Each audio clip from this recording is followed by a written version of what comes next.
warahmatullahi wabarakatuh. Selamat pagi anak-anak. Pagi hari ini kita akan membahas materi fisika kelas 12 semester ganjil, yaitu pokok bahasannya kuat medan listrik. Kompetensi dasar pada pertemuan kali ini yaitu menganalisis muatan listrik, gaya listrik, kuat medan listrik, flux, potensial listrik, energi potensial listrik, serta penerapannya. Kita mulai yang pertama, yaitu kuat medan listrik. Kuat medan listrik itu apa? Yaitu hasil bagi antara gaya kolom dengan besarnya muatan uji. Kalau secara matematis, E sama dengan F per Q, atau sama dengan K Q per R kuadrat, dimana E-nya kuat medan listrik, F-nya gaya kolom, Q-nya muatan, kemudian R-nya jarak ke muatan ujinya.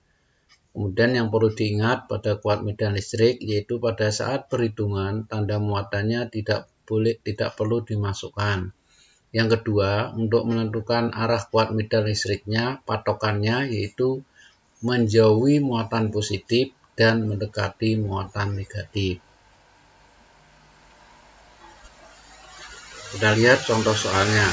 Yang pertama, pada sebuah muatan 20 mikrokolom bekerja gaya 0,1 Newton. Tentukan kuat medan listrik. Maka ini langsung kita pakai yang rumus ini. E sama dengan F per Q, dimana F-nya tadi 0,1, jadikan Newton berarti 10 pangkat min 1, kemudian Q-nya 20 mikro, kalau jadikan kolom jadi 2 kali 10 pangkat min 5, sehingga nanti ini dibagi 2 kali 10 pangkat min 5, ketemunya 5 kali 10 pangkat 3 Newton per kolom. Contoh berikutnya, ini ada dua buah muatan, ada Q1 muatannya positif, Q2 muatannya negatif, berada pada jarak 20 cm. Kemudian di sini yang ditanyakan, tentukan kuat medan listrik di tengah-tengah muatan. Ini saya misalkan titik P. Maka nanti caranya, langkah pertama, Anda tentukan arah E-nya masing-masing. Yang pertama, titik P akibat muatan Q1. Nah, di sini muatan Q1 kan positif, berarti nanti arah E-nya menjauhi positif, sehingga nanti E1 arahnya ke kanan ini, yang warna merah. Kemudian titik P dengan muatan Q2. Q2 muatannya negatif. Ini kalau negatif kan mendekati atau menuju, sehingga di sini arah E-nya juga ke kanan. Sehingga nanti E di P, jadi E titik P itu sama dengan, karena arahnya sama antara E1 sama E2, maka tinggal jumlah. Jadi E1 tambah E2. Nah, hitungan matematisnya seperti ini. Nanti caranya kita cari masing-masing. E1-nya berarti K Q per R1 kuadrat. Kita masukkan. Ini 9 kali 10 pangkat 9. Q-nya tadi 10 pangkat min 5. Kemudian R1 sama R2-nya sama 0,1. Sehingga nanti ketemunya 9 kali 10 pangkat 6. Kemudian di E2-nya sama. Nanti K Q per R2 kuadrat. Sehingga 9 kali 10 pangkat 9 kali 10 pangkat min 5 kalikan 0,1 kuadrat, ketemunya juga 9 kali 10 pangkat 6. Kemudian sehingga nanti EP-nya berapa? Karena tadi antara E1 sama E2 ini arahnya kan sama. Berarti kalau sama dijumlah. Kalau beda nanti selisihnya. Sehingga sini 9 kali 10 pangkat 6 ditambah 9 kali 10 pangkat 6 ketemunya 18 kali 10 pangkat 6. Nah, arah EP-nya kemana? Karena di sini Anda lihat arah yang E1 sama E2-nya sama, maka nanti EP-nya sama-sama ke kanan, berarti nanti arah EP-nya juga ke kanan. Kemudian berikutnya kita mau menentukan letak titik agar kuat medan listriknya 0, maka nanti ada triknya. Yang pertama, Anda lihat dulu jenis muatannya. Jika jenis muatannya sama, maka letak titiknya di antara kedua muatan dekat muatan yang kecil. Ini kata kuncinya muatan yang kecil, nanti tolong nggak usah dilihat plus minusnya, tapi silahkan dilihat angkanya, berarti angka yang kecil.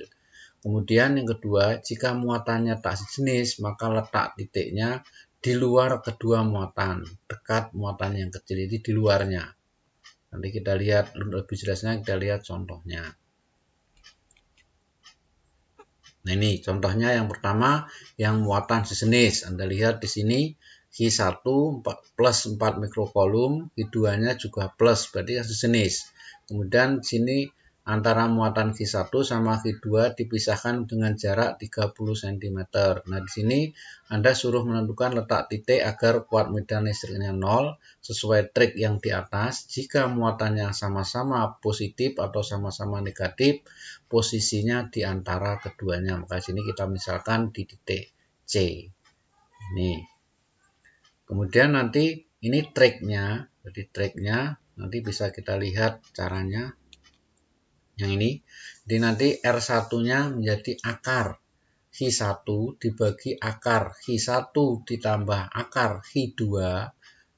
Dalam kurung ini ya. Kemudian nanti Anda kalikan D. D itu jarak kedua muatannya tersebut. Kita masukkan Q1 berarti akar 4 dibagi akar 4 ditambah akar 16 kalikan 30. Akar 4 nilainya 2, akar 4 tadi 2, kemudian akar 16 kan 4, sehingga 4 tambah 2 hasilnya 6, sehingga menjadi 2/6 kali 30 berarti 10 cm. Tadi titik C tadi posisinya kan 10 cm di kanan muatan Q1. Karena tadi kita misalkan antara titik C dengan Q1 kita misalkan R1. Kemudian nanti atau bisa juga nanti letaknya dari R2-nya, melihatnya dari R2, yaitu tinggal mengurangi, berarti 30 dari D-nya Anda kurangi R1. Sehingga di sini 30 kurangi 10 berarti 2 cm di kirinya yang Q2. Tuh. Kemudian berikutnya, ini contoh yang muatan tak sejenis. Ini Anda lihat, ini ada muatan Q1, muatannya min 9 mikrokolom, kemudian Q2-nya 1 mikrokolom, berarti kan tak sejenis. Berarti kalau tak sejenis, posisinya itu mesti di luar keduanya ini. Sehingga nanti kalau di luar, bisa di sebelah kanannya B atau sebelah kirinya A. Tapi ini yang dimintakan jawabannya 1. Tadi kata kuncinya Anda lihat muatan yang kecil. Di sini sekali lagi bukan angkanya, bukan plus minusnya, tapi lihat angkanya. Ini angkanya 9, ini angkanya 1. Berarti yang kecil kan ini yang 1, sehingga nanti posisi titiknya di sini, di kanannya ini. Sehingga nanti kita misalkan jarak titik C dengan muatan Q2 R1, kemudian nanti jarak C dengan muatan Q1 kita misalkan R2, sehingga tentuannya R1-nya kita misalkan X, R2-nya 1 plus R1. Nah, hitungannya seperti ini. Nah, ini nanti kalau muatannya tak sejenis, maka nanti R-nya, ngitungnya, ini harga mutlak. Jadi ini ada harga mutlaknya ya. Harga mutlak dari akar Q2, karena kebetulan posisi titik C-nya tadi kan dekat Q2, maka di sini menjadi akar Q2. Tapi nanti kalau misalkan posisinya dekat yang muatan Q1, berarti akar Q1. Ini sehingga sini akar Q2 dibagi akar Q2 sendiri dikurangi akar Q1. Kemudian nanti tinggal kalikan D-nya. D itu jarak kedua muatannya. Sehingga di sini akar Q2-nya akar 1 dibagi akar 1 dikurangi akar 9 kali 1. Nah, kemudian akar 1 nilainya 1. Kemudian akar 1 ini 1 dikurangi akar 9 3, sehingga 1 kurangi 3 kan min 2.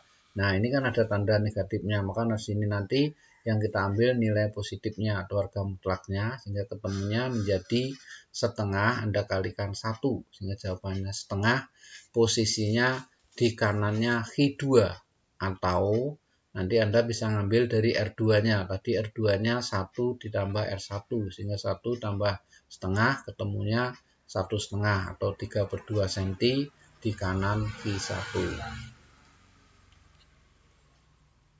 Berikutnya, kuat medan listrik pada bola konduktor. Untuk bola konduktor ini ada 3 ketentuan. Ketentuan pertama, jika di dalam bola. Nanti untuk mengetahui dalam bola, nanti Anda bandingkan nilai R kecil dengan R besar. R kecil yaitu nilai jarak titik ke pusat bolanya, yang R besarnya jari-jari bola. Jadi harus lebih kecil. Ini di dalam, kalau di dalam nilainya 0. Kemudian yang kedua, di kulit atau di permukaan. Nanti untuk tahu apakah di kulit permukaan, nanti Anda bandingkan nilai R kecil dengan R besarnya. Jadi jarak titik ke pusat bolanya Anda bandingkan dengan jari-jari. Kebetulan kalau sama berarti di kulit atau di permukaan, sehingga nanti E-nya pakai K, R-nya R kuadrat, tapi yang dipakai R jari-jari bola.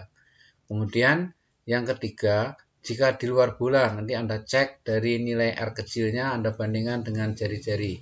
Ternyata ini lebih besar, berarti lebih besar, maka posisinya di luar bola. Kalau di luar bola, E-nya kaki per R-nya. R ini berarti jarak titik ke pusat bolanya.